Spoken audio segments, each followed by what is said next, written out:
today's video, we're making a glass-on-glass mosaic.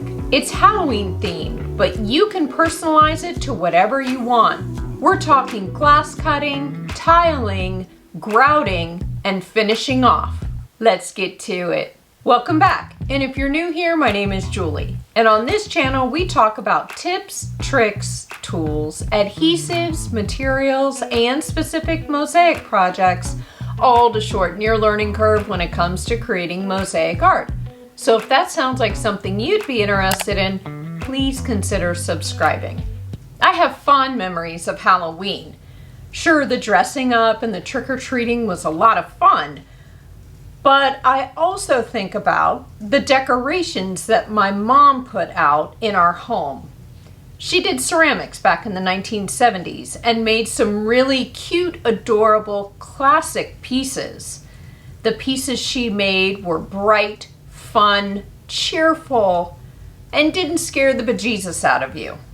Today's project is a lot like that. It's a glass-on-glass, Halloween-themed mosaic that will add a little touch of Halloween to your home decor without scaring you or your family. We've got a lot to cover, so let's get started. If you watch my recent video on mixed media mosaic, then you're going to be pretty familiar with the substrate for today's project. If you haven't seen that video yet, I'll put a link down below in the description so you can check it out. So the substrate for today's project is a wood frame with a glass insert. My glass happens to be non-reflective, but you can use crystal clear glass, non-reflective, it doesn't matter. And instead of a wood frame, you can also use metal. It's a smaller frame size than what was in the mixed media mosaic video. Go back and watch that when you're done with this video, and that will show you how to prep your substrate before you start tiling. There is one difference though, besides the size. And that is I put eye hooks in this frame instead of the D-rings like what I did in the mixed media mosaics video. And I did that for a few reasons. One, it's a sun catcher, so obviously I want to let as much light through the glass as possible. So I might hang it from the top, not up against a wall, although you can hang it against a wall. But also, I really don't know if I'm going to hang it on a wall or lean it up, let's say, on a bookshelf or a tablescape with a votive behind it. And I just didn't want the picture hanging wire that drapes along the back like we did in the mixed media mosaic. I didn't want that wire to be seen as I'm looking at the mosaic from the front. So that's why I decided to put the eye hooks in the top, which can be screwed out if they just bother me for some reason. And just like in the mixed media mosaic piece, I painted the frame a glossy black before I added the hooks or secured the glass inside the frame. Before we talk about the pattern for this piece, I do want to say that you can certainly mark off the glass substrate with the opening of your frame and tile on your substrate, and then when you're done, secure that glass into the frame. You can certainly do that. I've done it a few times, but I have to say that after I've done it, I always say to myself, why did you just do it that way? It's such a pain in the butt. Do it the other way next time, which is securing the glass into the frame and tiling the mosaic inside the frame. Not only are you going to get your glass up to the frame, but you're not going to have to wiggle and jimmy the thing into the frame with a finished mosaic on the glass. Trust me, things don't always work out as we hope, and so by tiling inside the frame, I'm trying to help you eliminate the headache later.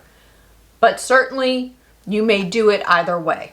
So this project is based off of tiling on top of a pattern. The pattern will be taped on the underside of the glass substrate, and you will be tiling on top of the glass. You'll want to clean both sides of your glass before you begin working. This is my favorite glass cleaner. It's what was demonstrated to me years ago at a stained glass store, and I've continued to use it today. But clean with what you have.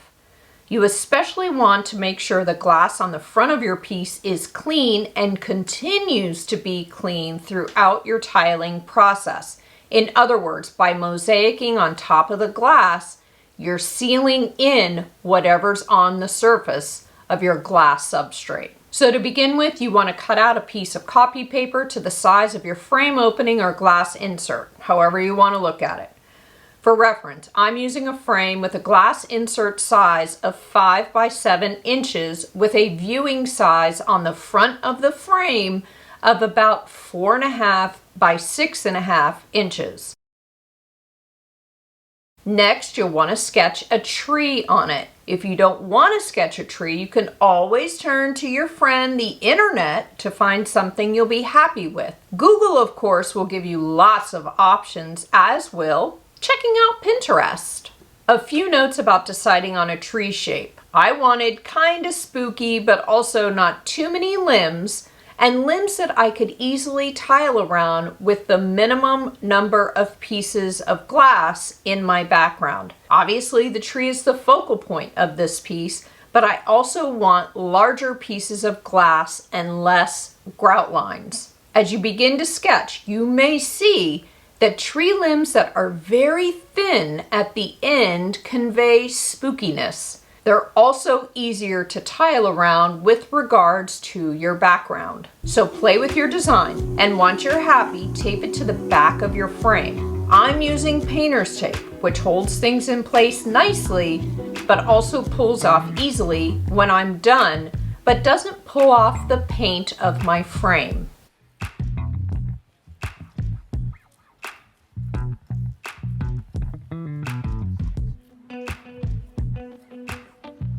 The cutting tools I'll be using for this project are the wheeled glass nippers, a glass cutter, running pliers, and a glass grinder or grinding stone. I've done videos on all of these tools, and if you'd like to check them out, I'll put a link in the description down below. The adhesive for this glass-on-glass project is Weld Bond. It's a white glue that provides a superior bond and dries clear. I'm using stained glass for this mosaic. Because it's a SUNCATCHER, I want to use glass for the background that's transparent or semi-transparent so that light can come through. I'll start by tiling the tree trunk. I'm using black strips of fully opaque stained glass, which means light cannot pass through at all. If you'd like to learn more about how to cut stained glass, I've done a full video about this topic, and I'll include a link down below in the description so you can check it out. I've found that starting with strips of glass works well and takes some of the guesswork out of the cutting process. You don't have to have a black tree. You could use brown, gray, or whatever color you like. I just wanted the tree to look like a silhouette at dusk. So when cutting the limbs of the tree, I'm going for imperfect cuts. I'm not going to grind down my cuts. I don't want perfectly smooth edges. I want this tree to look spooky, kind of scary, unkept, and has clearly lost all of its leaves from cooler temperatures. So I'm going to use my wheeled glass nippers to make notches in the glass every so often along the sides of the trunk, and I'll continue this technique along the branches. I started on the widest part of the tree trunk first, and from there I worked my way up the tree and out to the branches. Then I finished up by cutting the glass for the roots. You can see as I'm cutting and tiling that I'm using my sketch as a guide. I'm not tiling exactly as my sketch shows. A lot of it depends on the cuts I'm getting from the glass. When working with dark glass like this, I like to use a metallic silver permanent marker to draw on pieces, which helps when cutting. The marker will come off during the grouting process, or you can put some rubbing alcohol on a cotton swab and clean it off.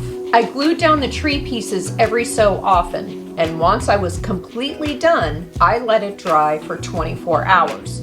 You can certainly tile this whole mosaic in one sitting if you have the time, but I decided to give the tree time to dry before I started working on the background. I had a few smaller pieces of glass and didn't want to risk bumping into them when working with the glass for the background. It's personal preference. So the next day I got started on the background. I knew I wanted a gradient yellow-orange sky with minimal grout lines. Picking the glass for the background was somewhat challenging. Sometimes too many options can lead to overwhelm, right? So I started placing pieces of glass over the frame to get an idea of what I might want to do. I decided on yellow around the bottom of the tree, graduating up to some orange glass that had yellow streaks, and then at the top of the tree, I wanted to use this dark, moody orange glass. To achieve fewer grout lines in your background glass, there are two methods you could use. The method I used was to lay the pieces of glass on my sketch and trace on the background glass using a permanent marker. I then cut the piece out with a glass cutter and made finer nips with my wheeled glass nippers. This is a little more advanced because I had to envision how the trunk or branches were curving. I kept checking what I was drawing on the background glass before I made the final cuts. A second method would be to create a pattern on copy paper for each background piece, then trace your pattern onto your glass and cut accordingly. When trying to keep as few grout lines as possible in your piece, which by no means do you have to make your mosaic this way, it's just what I wanted to do. You want to look at the branches and see where the direction of the tree changes. Maybe it's a curve of the trunk or the end of a branch. These are the spots where you could put in a grout line or move on to a new background color if you're mixing it up like I did. Unlike the tree trunk and branches, I wanted the edges of the background pieces to be smooth, so I did grind down some of the pieces. For this, you can use a grinding stone or an electric glass grinder. Remember to keep your glass substrate clean of any dirt or glass shards as you're working. You don't want to seal those in. Once you're done tiling your piece, you need to let it dry before grouting. Now, because this is a glass-on-glass mosaic, it does take longer for the adhesive to dry, unlike if it were on a porous surface. Plus, you're tiling in a frame, so it's just going to take longer for air to circulate in there and get the adhesive to dry. So you want to make sure your mosaic is fully dry before you grout. And be aware, this might take days and days, but it will eventually dry. I'll include links for the tools, materials, substrates, adhesives, all the goodies down below in the description in case you'd like to create a sun catcher of your own. Now that I'm done tiling and the adhesive is dry, I can remove the paper with my design from the back of the substrate. There's a little prep work required before I can grout the piece. I need to tape off all of the frame with painter's tape before I begin grouting, otherwise the grout will scratch up my frame. As I mentioned before, the painter's tape does a great job of sticking to the surface but comes off easily when I'm done and doesn't pull off the paint on my frame. Now that the frame is taped up, I'm ready to mix up a small batch of grout. It's not going to take very much grout because the frame is small and also the stained glass isn't very thick. If you'd like to see how I mix up small batches of grout, I'll put a link down below in the description so you can check it out. So I've mixed up some grout. I did say small batch, and I've decided on a charcoal gray grout. It's been sitting here for a few minutes and now I'm ready to grout. I'll grout this piece in my usual way, going clockwise and counterclockwise, pushing the grout into the joints of where the glass meets. You also want to make sure you get the area along the edge of the frame. I know in a few spots that my background glass didn't go all the way to the frame's edge, so I want to make sure I fill in those areas with grout. Now that it's grouted, I'll let it sit here for about 5 to 10 minutes and then I'll come back and clean it off. To clean off grout, I prefer to use dry paper towels. I'll remove the grout in the same way it went on, in a clockwise, counterclockwise pattern, making sure all of the edges of glass in my mosaic are exposed.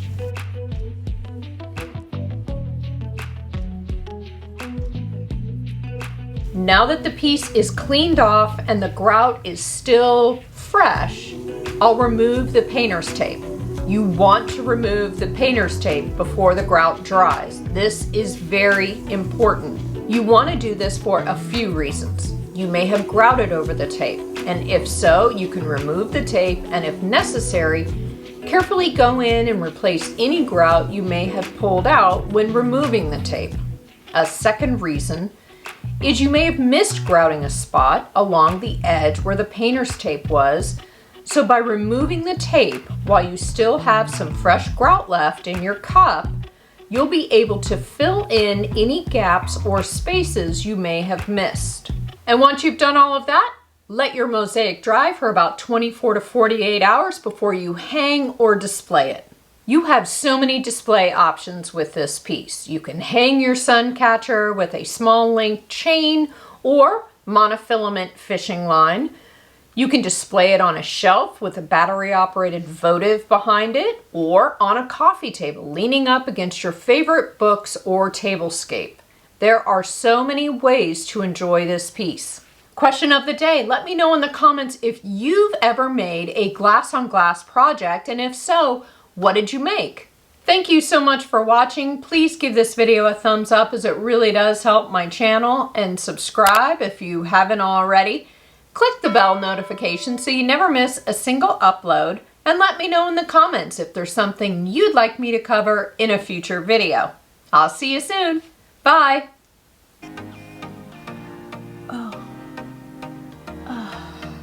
And on the I got nothing. I'm not funny today. Nope. Serious Julie in the house. They did the mash. They did the monster mash. The monster mash. It was a graveyard smash. Oh my gosh, I just did all of that in one take. Yeah, man, what?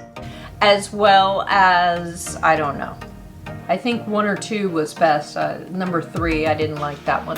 Happy Halloween! If you're looking for more mosaic inspiration, you can check out one of these 2 videos. Until then, see ya! Okay, we're done.